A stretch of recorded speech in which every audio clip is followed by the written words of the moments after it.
Alors, des restes, des restes, des restes. Mais qu'est-ce que je vais faire avec tout ça?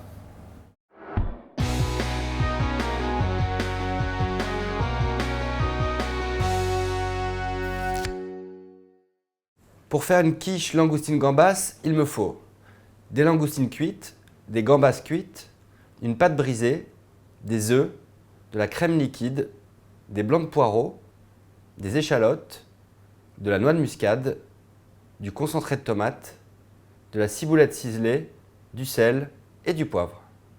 Je taille les blancs de poireaux en rondelles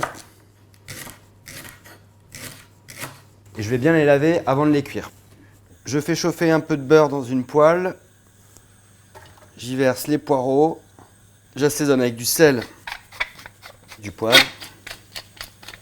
Quand les poireaux sont saisis, j'ajoute un petit verre d'eau et je laisse cuire à feu doux pendant 5-10 minutes. S'il vous reste les carcasses des langoustines, c'est très bien. On va faire un petit jus avec qui va venir parfumer la quiche avec 3 éléments, donc les carcasses de langoustine, l'échalote et du concentré de tomate. Je taille très grossièrement l'échalote et on va simplement faire revenir ces 3 éléments dans une casserole. Quand les échalotes ont une légère coloration, j'ajoute les carcasses de langoustine, 2 verres d'eau, le concentré de tomate.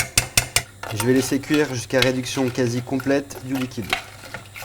Je vais maintenant faire l'appareil de la quiche. Donc je casse les œufs dans un bol.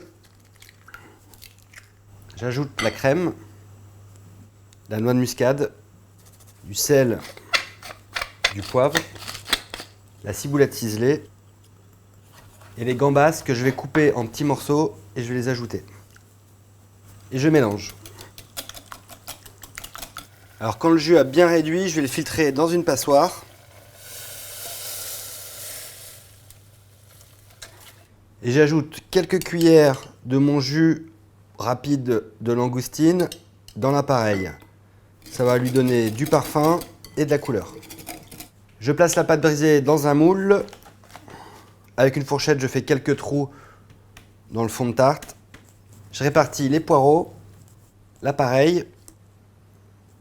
Je vais passer au four à 200 degrés pendant 10 minutes, puis ensuite j'ajouterai les langoustines. Pendant que la tarte cuit, je vais tailler les langoustines en deux dans la longueur pour faire une dizaine de morceaux. L'appareil a commencé légèrement à prendre, je vais pouvoir placer les langoustines. Je vais maintenant remettre la quiche au four pour terminer la cuisson. Et voici comment faire une bonne quiche, langoustine et gambas.